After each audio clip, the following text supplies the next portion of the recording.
But General, ito po yung kabilang banda. And this time naman, in all seriousness, in fairness to all presidential candidates. What if you look into it and then you realize na hindi totoo?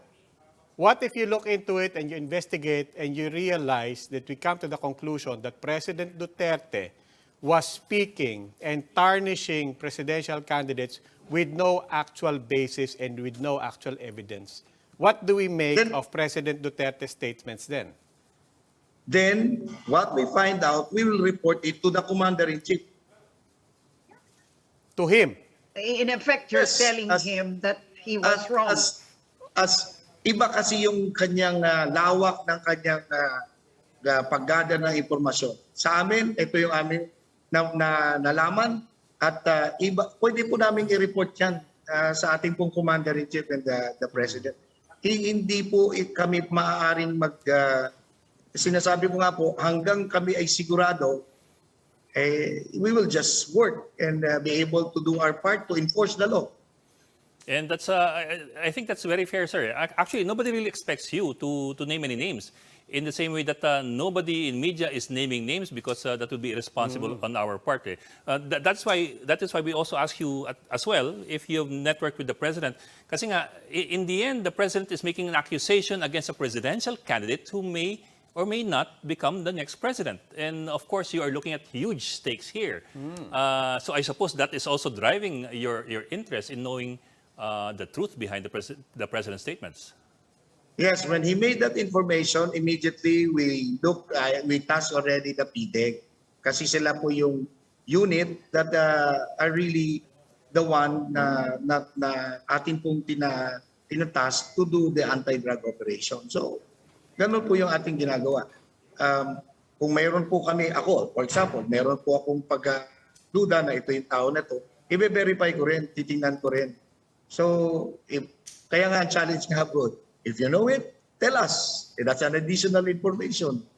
And let us work, kami po, let's work on it. Mag-confer kami sa PIDEA. What do you have there? Mag-confer kami sa aming intelligence units. What do you have there pertaining to this information? If given the chance, may bigay sa amin from the other units, then we start working on the subject if indeed yun na nga po, i-validate at we will take the necessary action for him to stop violating the law. General, may takers na ba ang mungkahi ninyo na mag-volunteer sana ang mga candidates na magpa-drug test? Meron na bang kumagat? Kasi magandang suggestion yan. Opo, ang sa amin po ay we encourage them to show na yung kanila pong willingness to be open at to show that they are really drug-free. The same way that we undergo regular, random, and annual drug tests to make sure that our personnel are also drug-free. So kung tayo po ay, we just encourage them. Alam namin na wala akong batas na mag-require sa kanila na magpakita na sila ay live free from drugs, but it's something that show that the willingness to show I am clean, di ba? Hindi wala pang nagvo-volunteer, wala pa.